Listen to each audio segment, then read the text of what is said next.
তুমি দেখে নিও, জীবনের দেয়ালে ঝুলে থাকা দুঃখগুলো মুছে যাবে, হতাশাগুলো অনেক দূরে চলে যাবে, বেদনারা অজানায় বাসা বাঁধবে, নিরাশাগুলো বিদায় নিবে ঠিক সেদিন, যেদিন তুমি মন থেকে মেনে নিতে পারবে যে জীবনে যা হবার তাই হয়েছে, আর ভবিষ্যতে তাকদিরে যা লেখা আছে তাই হবে।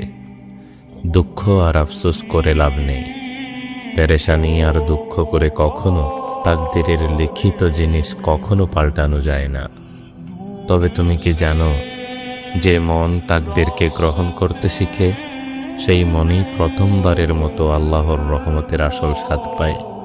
কারণ যেটা চলে গিয়েছে সেটা হারায়নি, বরং তোমার জন্য আল্লাহর রহমতের দরজা খুলে দিয়েছে।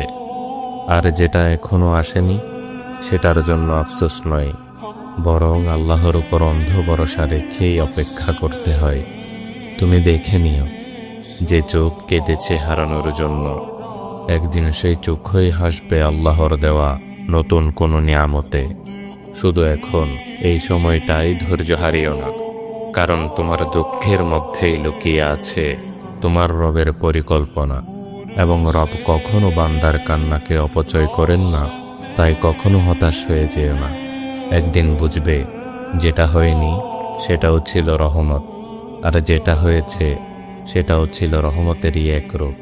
শুধু একটু সবর আর একটু পূর্ণ ভরসা রেখো তোমার প্রিয় রবের উপর।